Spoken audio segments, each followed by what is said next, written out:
thank you so much for coming. This is the first night of my tour. Yay! And genuinely, my request was to do it at Chorley. So I was doing a tour in 2020, and then a little something happened called the old vid. And I did 4 dates, and the first date was in Chorley. And it's always so scary when you do a tour. It's just scary anyway. But this is the first proper big tour that I did, and I had written the show, and it was quite like the hardest thing for me always, because I've got attention deficit disorder, is to learn the show. So I have it tonight where I have notes there, and I was really sort of worried, and I had these notes on stage, and you were so fucking kind and lovely in the face of sheer incompetence that I immediately phoned the people who looked after my tour and was like, I can only ever visit Chorley first. That's the only room that I trust to do the first date of the tour. So, I mean, lower your expectations. I can't believe there's more of you here than there was last time. It's absolutely, it's so lovely. Thank you so much. But you know what? Apparently, Hannah, the brilliant Hannah, will be coming on and been doing some stand-up in a minute. She was telling me when you search this place, one of the first things that comes up is a TripAdvisor, and the review that you see is, I went to see Kiri McLean's show, and I immediately was like, what star did they give it? But they were talking about the venue because, I don't know if was anyone here in 2020? Yeah. Do you remember those rough as arseholes people who had to be kicked out? Welcome if you're back. Oh, they were spicy. And they were in the front row, and they were fucking... And someone in the TripAdvisor was like, there were these horrible people inside. I said how great the venue was because how well they dealt with them. And the person in the TripAdvisor was like, I mean, I work in the police force. I was ready for it to get tasty. I love that. Yeah, so they left in the interval, thank God. So yeah, it's so nice to be back there, hopefully without them. Who knows? And I've been watching people come in backstage, and do you know what? It's so shallow of me as well. That, like, because I kind of know my audience. It's sort of like women with cool hair who overdress for occasions, and largely their reluctant boyfriends. And I just watched 2 men about my age walk in. I was like, motherfucker, you here? Neither of you look gay. So if that's you, thank you for coming, and I'm going to try very hard to make you enjoy it as well. I feel quite self-conscious. I've gone for a leatherette trouser, and I'm not sure it's me. Thanks. Yeah, no, not enough of you to convince me. I'd love to be, someone who can really pull off a leatherette trouser, but I feel like I just look like a DFS served with a yeast infection. So I'm just going to have to style it out. So to explain what this is, not all of you might not know, but basically on my tour I usually do collections of things. In the past it's been like period products, so on this tour I'm collecting biscuits for food banks, because like luxuries like that don't often get donated, and let's be honest, biscuits make everything better. And so I've asked people to bring biscuits, and some fucking legends left absolutely loads there. So if you have got your biscuits, you can leave them on the stage in the interval, and then I'll pick them up at the end of it, taking them to a local food bank, which will be absolutely lovely. And that's what I'm telling people, I'm going to smash them in the car. Do clap me, yeah, because if it's a bad gig, this will be fucking gone before I hit the border of Wales, don't you worry. All them penguins. Even though I'm vegan, I'll put up with the milk in that and piss through my ass if it's a bad gig. I'll comfort eat my way back to Anglesey. This is how it's going to work tonight. You already seem absolutely lovely, so thank you so much. It's on the Lord's Day as well. This many people coming out on a Sunday. I really, really appreciate it. So how it's going to work is I'm just chatting some shit. I'm basically out here to calm myself down, and then I'll go and get changed. I've got a different outfit for the show. I know, right? But I haven't tried it on, so if I'm back in this outfit, because I'm a fluctuator, shock horror. There's only 2 things that, they say, only 2 things in life that are sure: death and taxes, and also that I will always put the weight back on again. That's the other thing that's sure in life. So just be aware, hopefully I'll be in something slightly different. So yeah, this bit is just to calm me down and let you know how the show goes. So I chat for a bit. I'm going to bring on to the stage in a second a brilliant, brilliant comedian. One of the best things about doing a tour is you get to pick people to come on before you that you're like, this comedian's absolutely fucking brilliant. They're going to be so good that the audience have got their money's worth, so I can just fuck around and do whatever afterwards. And that's the best part, is picking people. And I see loads of live comedy, and it's so nice that everyone I've asked to do it, it's my first choice. So the amazing Hannah Platt's going to come to the stage in a second. She's going to be brilliant. So you just sit back, enjoy it, and have a nice time with one of my comedy friends. Does that sound all right? Any questions? Don't ask me where the toilets are, I don't know, they've had a reshuffle. Genuinely, anything? Earrings, interesting. Okay, I'm glad you asked. No. Well, this is actually quite bad. It has to stay in the room. So, they're from Tatty Divine, and it was really nice. There were some really cool girls that worked in the Brick Lane shop who liked my podcast, and they said, "Listen, if you ever want earrings for telly stuff, we'll like lend you them." I was like, "Fucking great!" So they gave me like a box of them, and then they both left, and I've still got it.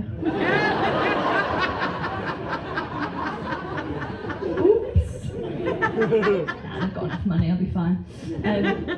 Don't put that on fucking Twitter, alright? If that goes on the TripAdvisor over here, I'm never coming back to Chorley ever again. No, I promise I'll be back because I'll be shitting myself about another tour. I'll move the microphone in the way, so Hannah's going to be talking in this one. Different mics, we're all lateral flowed, all that kind of stuff. So if you do want to say hello or anything afterwards, absolutely zero pressure. I'll come out and have a picture and all that, but I'm so clean. Do you know what? I haven't had the virus yet. I know, that's quite impressive, isn't it? Has anyone else not had it yet? Hey. Don't you feel fucking invincible? I'm like, am I one of the X-Men? Honestly, I feel fucking like strong as fuck. I'm like, I am special. I thought I was right to think I was special. But I promise, like, you know what I was thinking now? I was like, yeah, but also, I should have known I wouldn't get this because I think back to my uni days, 4 years, barebacking my way through every sexual partner. And I managed to dodge myriad STIs. I'm at the point now where I think my body is completely an inhospitable environment. My fan is like the surface of Mars, that's what I'm trying to tell you. Jeff Bezos will be sending people up there. Don't know why I said that, won't say that again. I'm anti-Amazon anyway, so I don't know why I brought him up. So, what an introduction to bring a fucking brilliant stand-up out to. Just yell about Amazon and your fanny. This is not what you came for, is it? Or is it? Yeah, it is. Well, you're going to have fucking lovely. I haven't even told you what happens. Right, so, yes, I have got central dosage disorder. So, I'll fuck off any second now. Hannah's going to come on. Then there's going to be a break, probably about 15 minutes. Like 10 minutes, we tell you 10 minutes, so we want you back in 15. So 10-minute break, right? And then come back, and then my show's back just over an hour, right? With no laughs. So, so if it's under an hour, we've all really fucked up, okay? But that means if you want, you can get a couple of drinks. Also, don't worry in the second bit. If you're one of those people, you're like, oh fuck, I cannot not have a wee for that amount of time. Absolutely fine. Just don't be like a cockend about it if you need to go to the toilet. Some people really enjoy like making a big scene, walking out. Just be discreet, okay? Act like you're nipping out for a fare. That's fine, isn't it? Yeah? I just don't want anyone to, worry about that. I don't want anyone getting an STI, not an STI. UTI, fuck me. I don't want anyone getting a UTI because they've watched this show. Right, okay, I'm gonna go off and pour myself into my costume. Oh, also, right, sorry, I'm getting distracted. What did he say? What did he say? The incredible kiri. Basically, it's my boyfriend doing the voice thing, and I was like, "Give me a showbiz entrance," because we were playing Shirley Bassey before, and he went too far with it, and now I feel like it was sarcastic. And we're gonna have words about it in the car. So there we go. The phenomenal Hannah Platt is gonna come to stage. You're gonna absolutely love it if you haven't seen her before. You're gonna come back and see her tour because she's a fucking brilliant stand-up comedian. And quite frankly, I'm amazed she's agreed to do this. Just keep being lovely because I can tell we're going to have a great night, surely. So, 1, 2, 3, please start clapping and cheering. Let's spread it around the stage. Hannah Platt!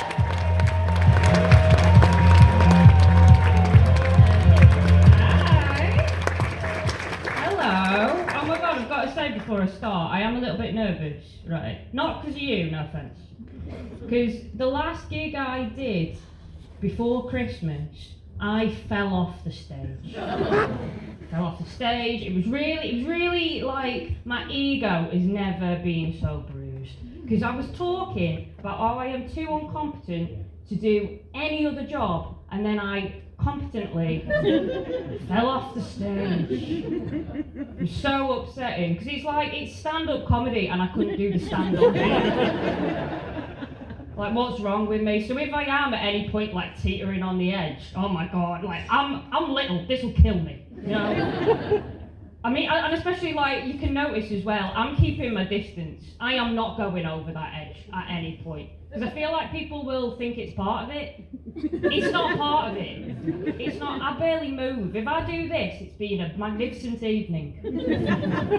Because I feel like if I do anything weird, people think it's like on purpose. Like if I fall down in public, I don't think anyone's going, that's a woman who's fallen down in public. They're like, that is a woman who's decided to descend the stairs in the most avant-garde way possible. I don't normally talk about just being shit at stand-up before I've even started. It's a weird way to undermine everyone's confidence in me. I normally talk about where I'm from. I'm from Liverpool. You won't be able to tell I don't have the accent because I was raised right. If there's people here not sure if you're allowed to laugh at that, don't worry. I have a very Scouse family, I've checked. They love that joke, don't worry. They're like, Hannah, that's well funny. I mean, at least I think that's what they're saying. You can only ask 2-3 times max, can't you? And then you just gotta laugh and hope it was a joke. That's why everyone in Liverpool thinks they're a fucking comedian. I still live in the north. I love living in the north, mate, right? Because I get like, people will think it's like a bit laddie up here or whatever, but I've not experienced that. You know, me living in the north of England and finding my feet here, it's really taught me the kind of comedian that I want to be, and that's a male comedian. I always feel like I've got to talk to you about that at the top, because you're lovely, like you're not going to heckle me, apart from the TripAdvisor review said something else, but you're not going to heckle me. But I feel like sometimes some audiences, I've got to say all that at the top, otherwise they go, does she know? Is she aware that she is a woman doing the stand-up? I'm going to tell her. I'm going to fucking tell her, because I'm aware that sometimes people just think I have wandered on. Like, people are watching me going, is this the owner's daughter? Why is she doing a sad speech?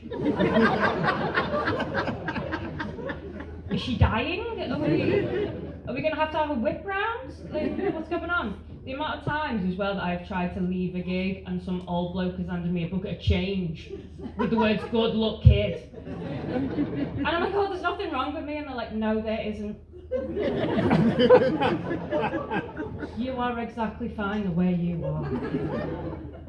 It's really put like a weird thing in my confidence as well. I always get a thing you get as well is you'll get introduced by just your first name only, as if you're like a local toddler everyone should know about. Shirley Temple even had a surname, you know what I mean? But I'm aware of this, but it has put a dent in my confidence, right? So I got diagnosed with body dysmorphia recently, which means you're fit but humble.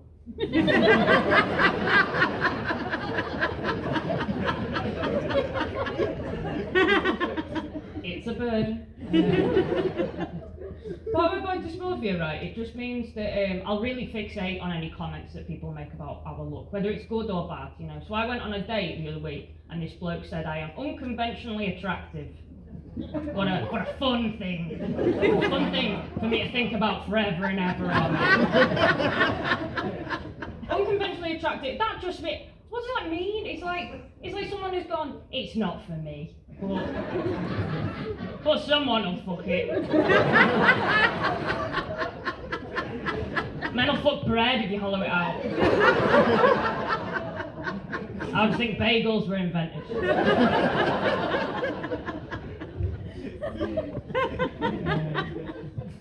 Like, so my body dysmorphia, like, so I really fixate on like different things about my face. And if you've noticed that like I'm talking with a bit of a lisp tonight, it's because I got braces last week. Yeah, so I am 5 foot nothing. I have braces. If I don't get a role as a decoy on To Catch a Predator, I don't know what that casting director wants. Let me on the show. I love that show. Do we know about To Catch a Predator? We know about the show, yeah. Oh my god, I love it, right? Because I love, you know Chris Hansen, the have a seat guy? Oh, there's a seat, that was good. That was like a trick. If anyone came up and sat down, well, we got you. We got one. No, I love that show because Chris Hansen, Mr. Have a Seat, he always reads out the messages that the Predator has been sending the kid. And I think that is, oh my god, it's so stern as well because it's just reads them out like blanket. It's like, have you ever read like a text message when you're no longer horny? like a 30-minute.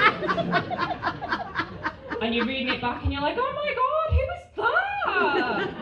It's like that, but you're a paedophile. Yeah. I feel like I've got to get that in as well, because like I know what I look like at the minute. I'm very aware of it. All my mates, they're really into spirit animals, because they're really into doing my head in. I don't know spirit animals like the PC term, by the way. I just can't say Patronus because I'm not a bell end. But my mates are proper into it, right? All their spirit animals, they're all like unicorns, you know, dolphins, flamingos, gorgeous. For me, you know those big fuck off dogs that are like really stoic and chill, but you know if they wanted to, they could eat you in one. Yeah, that's not me. I'm more like the little chihuahua that against all the odds is trying to both fuck and fight that bigger dog. My mum got a dog recently, right? So my mum's an interesting person because she's married to a man named Bob. She's also called her dog Bob. Very strange choice. Because like, so I never had siblings growing up. Like I'm an only child, that's why this is happening. So now I've got to compete with this fluffy prick called Bob, who has the same name as my stepdad Bob, which is very weird. But I've been thinking about it recently, right? Actually, I think she's been pretty clever. So what she's doing is she's future-proofing herself for when she gets Alzheimer's and she only has to remember the one name. And I know what you're thinking. Hannah, what about your name? Don't worry, I'll stop visiting by then. I feel like I don't want to talk too much about the pandemic and stuff because we are a bit sick of it. In fact, the last gig that I did in Manchester where I mentioned it, they booed me as if it was my fault. I don't know who started that rumour. If anyone says that to you, I didn't eat the bat, I didn't do it. But like, I feel like I've got to talk about it because it's you know, it's massively affected our lives, and I really enjoyed it. I did pretty well out of it. I just really, that bit during pandemic where everyone started to hate the person they lived with. Oh my god, me too, because I live alone. Yeah.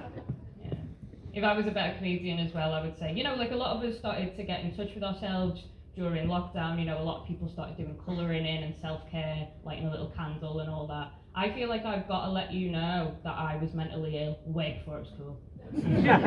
I've been on that shit for years. No, because like, I feel like it's not just a body dysmorphia as well. I wish it was. Like, my counsellor must work on commission, the amount of shit that I've been diagnosed with. Like, I just need erectile dysfunction and then I've got full sex. Because I see a counsellor, right? Of course I see a counsellor. If, you know, this is kind of like group therapy, except you aren't allowed to talk. And if you do, I'll have you kicked out. But yeah, so I've been seeing a counsellor for years. My counsellor hates me, so we have that in common. Straight away. I was meant to see a counsellor for quite a few years, you know. I was just worried. I didn't want to go to a complete stranger. List all the reasons why I hate myself, and have him go, hey, that sounds about right, to be fair. That's what we in the mental health world call self-awareness. Turns out you're not bipolar, you are just a prick. I'm a very, very paranoid person. I still think my counsellor hates me, right? So on our first session, so I never met this man before, not talked to him on the phone, anything like that. And straight away, he hands me a self-help book that's called I'm Not Good Enough. What is that? That's not me being paranoid, is it? That's me reading. That's me assessing the situation and doing a really good job.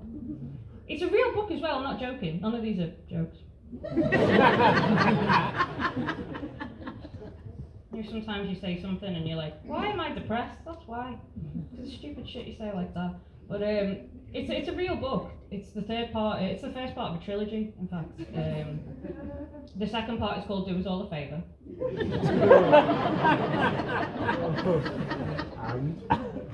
There isn't a third part. I don't think they needed to publish it. I like that someone went, and? As if it was like, Yes, and what?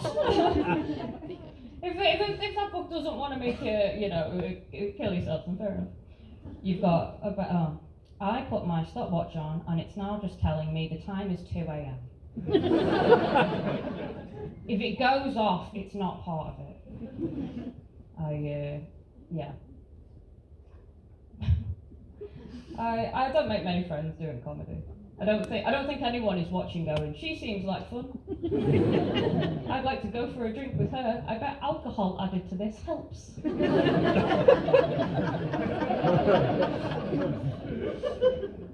A lot of the mates that I've got doing comedy are blokes as well, and that's not through choice. You just don't tend to gig with other women that much unless you're on like a tampon theme night.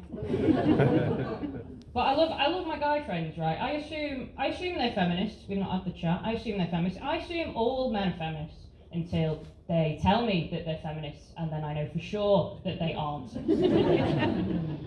Yeah. I love my guy friends that keep trying to set me up with people because they're sick of me trying to neck them when I'm drunk. I don't know if you've ever had your mate set you up with someone, but it just shows you how little your friends think of you. My mates want to set me up with the male version of me. I don't want to meet that man. He sounds like a bellend. I think he's depressed. Like, that always happens though, doesn't it? Even if someone just says, oh my god, someone is so much like you, you're peas in a pod, you guys are going to get on like house on fire. They're always a cunt. Is that him? Is that your mates going, that's what you're fucking like with us? I feel like that's a weird point for me to say that I'm alright. I feel like I've always got to check in with people and let you know that I'm okay, right? I've been feeling a lot better about myself. I've been feeling a lot better about myself recently because I've realised something that was quite like a shock to me, but I've realised I'm a bit weird. I've realised I'm a bit weird. But I used to think that was the worst fucking thing. Oh, bless you. It was well timed, but then I was like, oh my god, she's wearing a nice dress. Don't get distracted by that. It's so close to the end. I'm going to move this as well, so like, if some of you aren't enjoying it, you're like, well, it's nearly over now. I could be going on for another fucking 20 minutes. I've just moved a mic stand. But I'll get a little bit more grace from you by being like, oh god, the sad speech is nearly over. Fucking hell. We'll chuck a 50p in the bucket later. But I always thought being weird was like the worst fucking thing in the world. But like, as I've gotten older, I've realised being weird, like, that's the coolest thing that you can be. Like, weirdos are the most interesting people. They've got the best stories, right? I'm happy to be a weirdo. I also fucking love that when I say that, I see people nodding. You're the most normal looking people I've ever seen in my life. There's never like a bloke at my gigs with like a rubber glove on his head being like, she's talking about me. It's always like a girl in like a lovely dress, like, I'm a bit weird as well. I'm a bit kooky actually. Yeah, you fucking psycho. Like, it's fine. But it's just the hard thing is, right, if you're a weirdo and you do whatever this is meant to be, is people who like your comedy do tend to be suicidal. And that is no way to build a fan base.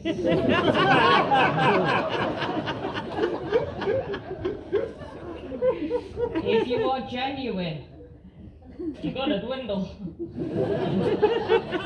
But don't worry guys, I've got a great self-help book you can borrow.